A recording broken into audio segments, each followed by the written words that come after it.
Di depan saya sekarang ini adalah mic terlaris di Tokopedia. Kok bisa ya?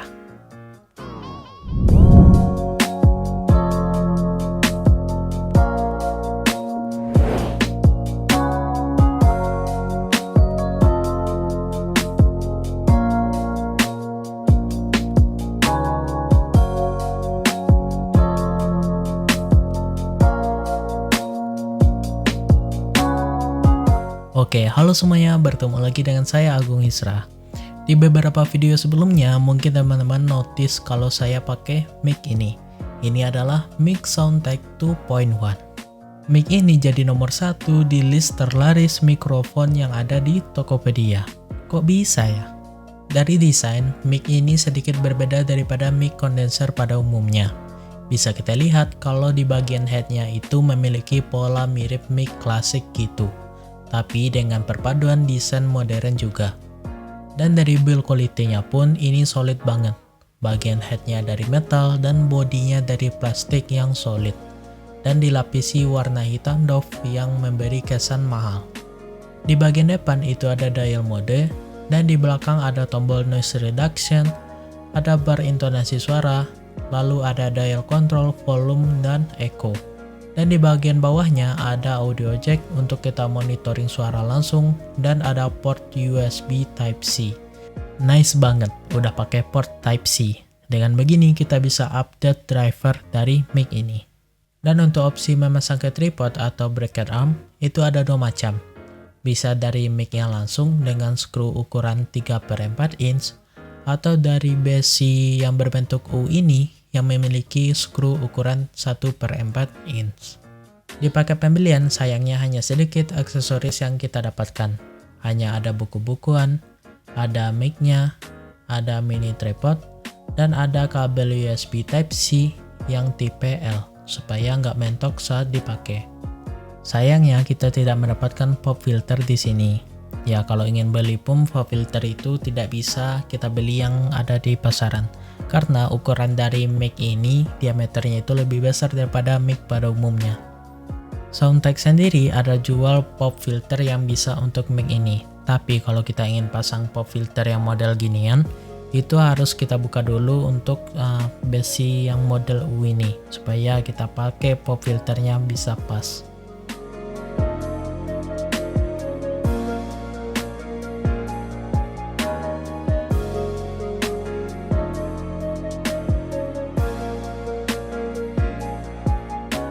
Fitur yang dimiliki mic ini bisa dibilang paling lengkap untuk harganya.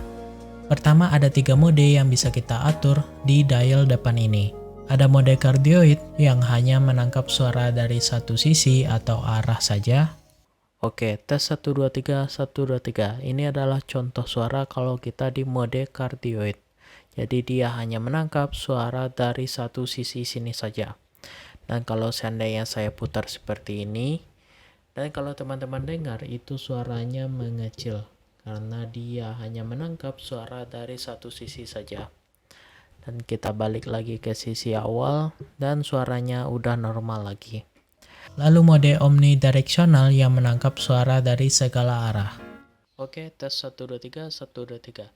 Ini adalah contoh suara kalau kita di mode omnidirectional. Jadi kalau di mode ini dia menangkap suara dari segala sisi.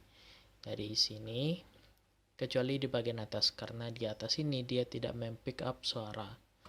Jadi kalau saya putar seperti ini, maka suaranya itu bakal sama rata. Jadi karena dia menangkap dari segala sisi, dari sisi manapun dia itu level suaranya bakalan sama nantinya. Dan ada mode mute untuk tidak menangkap suara apapun. Fitur kedua, noise reduction. Ini gunanya untuk meredam suara bising yang masuk ke mic ini. Caranya hanya menekan tombol ini, maka noise di sekeliling itu nggak bakal masuk ke mic-nya. Tes 1 2 3, tes 1 2 3. Ini adalah contoh suara kalau noise reduction-nya tidak aktif. Dan kalau saya aktifkan, maka suaranya seperti ini. Jadi teman-teman bisa menilai contoh suara dari kalau kita mengaktifkan noise reduction-nya. Tapi kalau pakai fitur ini, usahakan jarak antara mulut kita dengan mic itu sedekat mungkin. Karena kalau jauh sedikit aja, suara kita itu jadi berbeda, nggak jelas, dan sedikit mendem gitu. Karena efek dari fitur ini. Ketiga, volume control. Ini gunanya untuk mengatur seberapa besar suara yang masuk ke mic ini. Contohnya sekarang ini, volumenya itu ada di bagian bar yang paling atas. Dan kalau saya turunkan, ini, maka suara saya sekarang itu jadi. Dan kalau saya naikkan lagi, maka bisa teman-teman dengar suaranya naik jadi besar lagi. Keempat, fitur echo. Ini mungkin fitur yang paling jarang kepake. Dan palingan ya untuk ngisengin teman di Discord barangkali. Untuk mengaturnya, kita tekan dulu tombol volume tadi, lalu diatur seberapa besar echo-nya. Bisa dilihat dari bar yang berwarna hijau. Dan ini adalah contoh suara kalau mode echo-nya saya aktifkan. Jadi ya bisa teman-teman dengar sekarang kalau ini lagi di mode echo. Jadi ada gemanya. Tes 1, 2, 3, tes 1, 2, 3. Pengumuman. Kelima, fitur audio monitoring.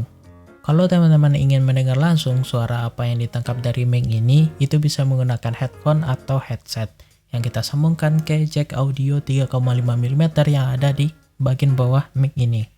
Dengan begitu, teman-teman bisa langsung monitoring audio yang masuk ke mic ini. Oke, kita masuk ke kualitas suaranya. Teman-teman bisa menilai dari awal video ini sampai sekarang ini sudah menggunakan suara dari mic ini. Atau teman-teman silahkan cek beberapa video yang saya upload di channel ini sebelum ini, itu juga menggunakan mic ini sebagai mic utama di produksi video. Tapi kalau dari pendapat saya, kualitas suara dari mic ini udah bagus, cukup jelas dan enak didengar. Tapi ada yang mengganggu menurut saya, yaitu mic ini sangat sensitif atas suara. Ya alhasil kalau suara noise-nya itu lebih banyak yang masuk, dan suara kecapan dari mulut itu juga masuk. Mungkin teman-teman udah dengar dari tadi kalau di beberapa bagian suara dari kecapan mulut saya itu masuk ke suara mic ini. Tapi mungkin beda orang beda juga hasilnya nanti. Tapi ini juga bisa jadi catatan untuk teman-teman. Nah kalau ada yang nanya kenapa tidak diaktifkan saja noise reduction-nya? Jawabannya saya itu butuh suara yang sementah mungkin. Kalau saya aktifkan suara saya itu jadi berbeda. Dan ada sedikit mendem gitu, yang mana saya butuh suara yang sementara mungkin supaya bisa diedit nantinya.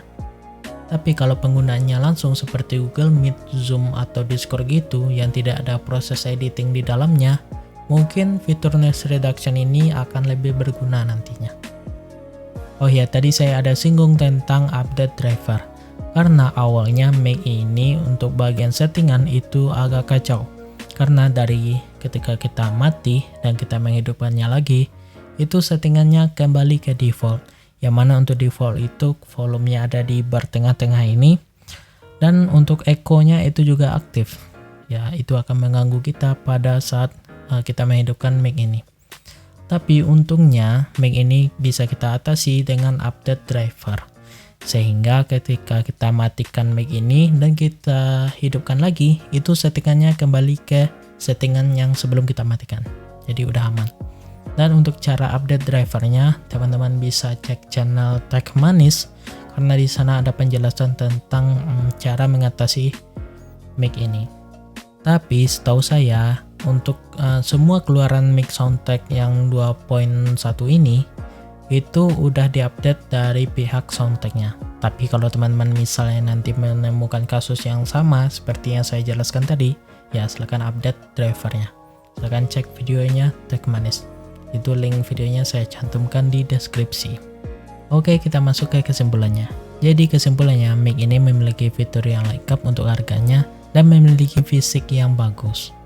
Dan untuk kualitas suaranya itu bukan yang paling bagus, tapi udah cukup banget untuk penggunaan harian. Karena ada beberapa catatan yang udah kita bahas tadi.